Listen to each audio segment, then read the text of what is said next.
Majalah Bobo 20 Februari 1988 bersama Tweety. Apa kabar, Bo? Coba tanya ke papa mamamu. Ada nggak dulu masuk ke rubrik ini? Cerita di kolom komentar ya. Bobo Siana. Ini pesan dari Bobo. Mematahkan tuduhan. Ini adalah sebuah kisah detektif. Ya, anak yang satu ini cerita. Ada pencuri, saya dengar ada pencuri. Saya dengar dari bunyi langkah kaki. Ya, anak yang gundul ini ya bercerita ya. Tok, tok, tok di beranda belakang, di lantai kayu. Nah, polisi pun datang. Jadi anak satu ini nih, yang di tengah nih, dituduh mencuri. Nah, sementara anak yang paling kanan, namanya Letoy, ini detektif nih dia. Dia curiga. Ceritanya kayaknya janggal deh. Apa bener anak ini pencuri? Coba tebak kawan-kawan. Gimana mematahkan tuduhan itu? Kado. Ini adalah sebuah cerpen yang berpesan ke kita, memberi kado ke orang itu tidak harus mahal. Ini buktinya. Hanya bermodal kain-kain perca, kain-kain sisa jahitan, dia bisa memberikan mainan boneka yang layak kepada kawannya. Bersambung ya ke halaman 15. Lihat saja. Kawannya pun senang. Kawannya senang dapat hadiah itu. Yang penting kan maknanya. Penculikan Dewi. Ini adalah cerita bersambung kawan-kawan. Jadi kalau pengen tahu lengkap, subscribe ya. Nah, ini adalah 3 sekawan laki-laki detektif cilik.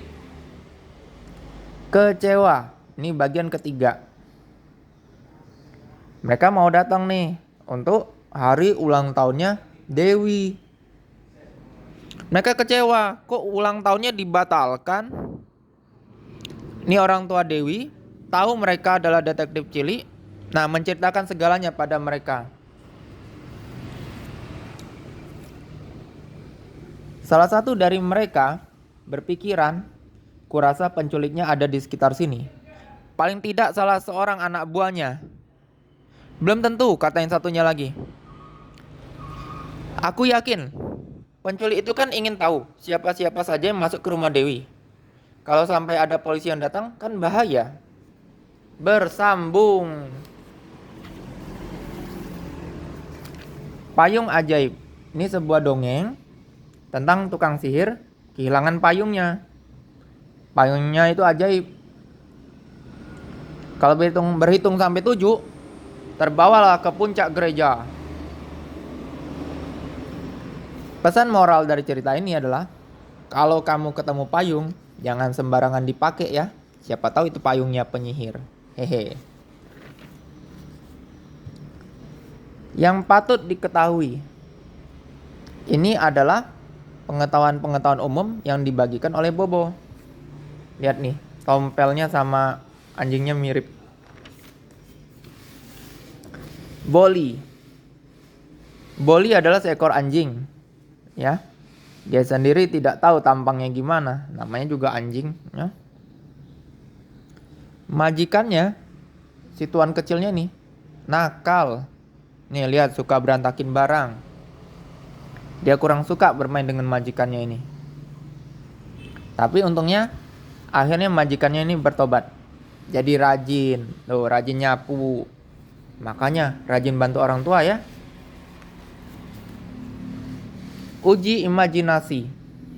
Ada kawan yang bertanya dan kawan lain kasih jawabannya. Unik juga ya. Paman Kikuk. Ini Paman Kikuk. Dia lagi bertamu. Rumahnya besar, kuno dan sedikit aneh. Silakan nunggu, Paman. Nah, ketika dia mau duduk, ada suara yang keras dari dalam. Hei, jangan duduk di situ. Ya bingung. Ketika dia mau sentuh barang ini, ada suara yang teriak lagi, awas jangan sentuh itu. Begitu juga ini, awas jangan dimakan itu. Bingunglah dia. Akhirnya dia duduk di sini. Tak lama datang seorang ibu muda keluar sambil bawa anjing. Maaf paman, anjing saya memang nakal, dia harus dilarang-larang. Oh rupanya tadi suara melarang anjing, bukan paman Kikuk. Konyol juga ya. Berebut patung Pualam. Nih tokoh utama kita nih ya, yang berompi merah. Dia menghadapi nih orang kembar nih, laki-laki kembar nih jahat. Ini putri yang diubah jadi Pualam. Ini cerita bersambung ya. Jadi kalau pengen tahu lengkap, subscribe. Nih patung Pualamnya dibawa putri ini ya. Nih Panji untungnya sadar. Kakak tuanya Panji ya.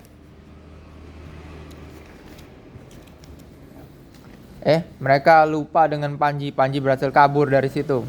Berantemlah mereka. Waduh. Akhirnya sama-sama bonyok, benjol. Sama-sama ini deh ngalah, damai dulu. Kalau nggak sempat ikut lomba sayembara patung. Mereka bawa sama-sama tuh. Nih Panji berunding sama kakak tua. Apa yang harus kita lakukan sekarang? Dasar kakak tua, dia cuma membeo, hanya ngulangi kata-katanya. Panji menyusul ke kerajaan, karena disitulah ada raja yang merupakan ayah dari putri itu. Pasti bisa diyakinkan. Nyampe dia di kerajaan, dia nanya ke seorang ibu, akan diadakan kontes patung, betul? Betul. Panitianya di mana? Tentu saja di istana. Nah gitu. Seru kan ceritanya? Bersambung. Juara kelas harus semua anak kah? Tentu saja tidak. Yang penting kita rajin belajar ya kawan-kawan. Berjuang yang terbaik. Soal hasilnya itu bukan tanggung jawab kita. Kita hanya bertanggung jawab di prosesnya, berjuangnya.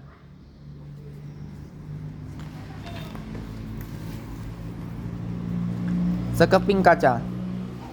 Cerita ini mengajarkan kita untuk tidak mudah ketipu. Di sisi lain juga jangan serakah, karena sifat serakah itu bisa dipakai atau dimanfaatkan orang. Sayembara Bobo. Ini ada TTS untuk diisi oleh kawan-kawan. Coret-coret. Ada puisi, ada gambar, kiriman kawan-kawan.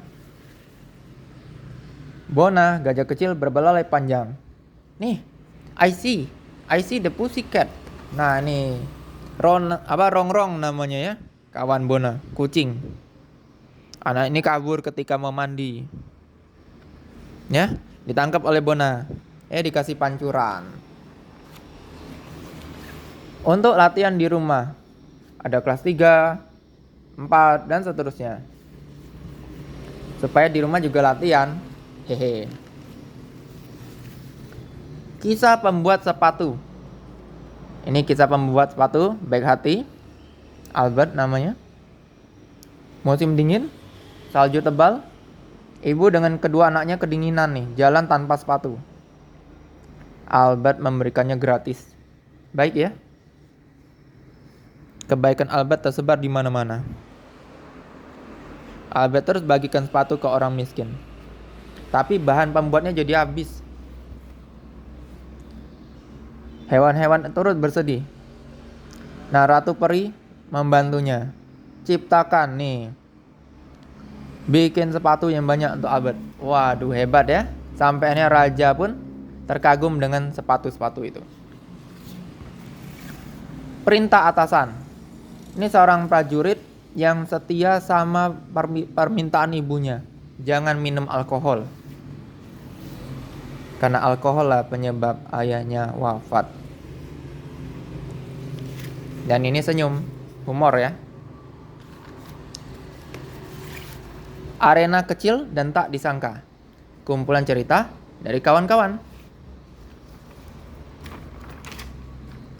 Bobo, lagi-lagi terlambat. Bobo diberikan arloji jam tangan. Ya, kadang kamu perlu cocokkan dengan jam di menara. Kok masih terlambat juga? Emak bingung. Bapak ngecek, nyari. Oh, rupanya Bobo perlu cocokkan dengan menara, tapi naik ke sini perlu setengah jam. Lucu ya? Makanya, supaya kami para mainan semangat, klik subscribe, like, komen, dan share ya. Ingat, subscribe ya.